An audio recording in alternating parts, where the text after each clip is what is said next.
Okay, so last video I did a battery upgrade in my Maverick, and I saw this my battery analyzer tool sitting over on the bench, and I didn't even really plan on using it, but I figured it's a cool tool, and I figured I'd just throw it in there so you guys could see how it worked before I did the battery swap over in the Maverick. And I started thinking about it, and I decided I should probably do another video on it because the battery in the Maverick was totally dead. So I'm gonna give you a little overview of the tool, test a few things behind me so you guys can get an idea of how the tool works and what it does. Okay, so here we are on my wife's Can-Am Spider. We'll start with this one. There's no power in the unit itself. It gets all its power from the two leads. On this particular Spider, it's kind of a pain because they're on like both sides of the chassis. I don't even know where the battery's at. So what we'll do is we'll hit our power button. We'll do this little cycling thing. And then you'll hit, once that, know what your cranking amps are. I don't really know, it doesn't really matter. It'll do math for you if you put in the correct cranking amps. Then it'll do its little test thing and it'll beep, and then you hit the button again and it stops beeping. And we got 12.11 volts, and then we got 8.39 milliamps impedance. Basically just the flow of electrons between the plates, I think. So what that means is you're looking for anywhere from 9 to 13, I think, is still fine.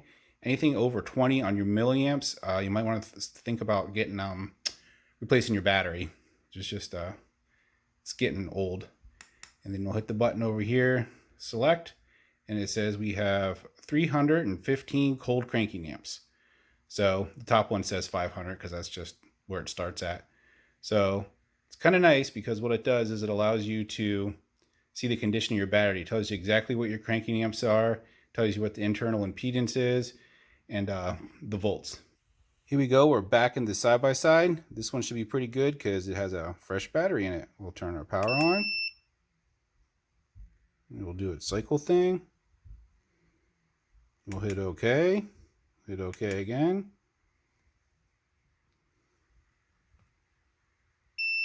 And shut that off. And that's great. We got almost 13 volts. Our impedance is 4.09, which is quite good. The best I've ever seen is I have some really nice Bosch batteries in my truck, and they were there's two batteries in it because it's a diesel, and I think one was 2.3 and the other one was 2.5. They're the best, the lowest impedance I've seen on any battery I've bought so far. And then we'll hit the button, and we got 646 cold cranking amps, which is great, way better than before. So hopefully that'll work out good for us. And here we are, we're going to try out our motorcycle. This battery I know is toast, and it's on my to-do list.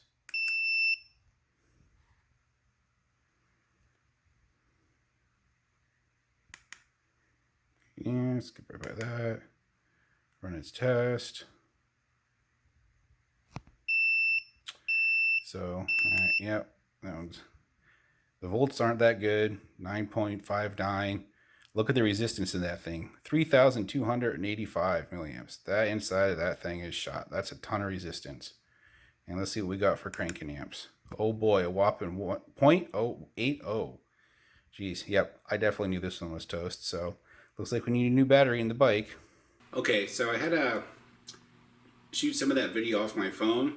The camera that I normally use wanted no part of that backlit LED screen. I couldn't figure out how to get the camera to focus on it and stuff like that. So other thing I just like to say is once you get this tool and your friends find out that you have it and how it works, they're going to ask you to use it a lot, or at least have you check their batteries for them, because you know nobody ever knows. They're always like, oh, is my alternator going? Is it my battery? How do I know if I need a new battery?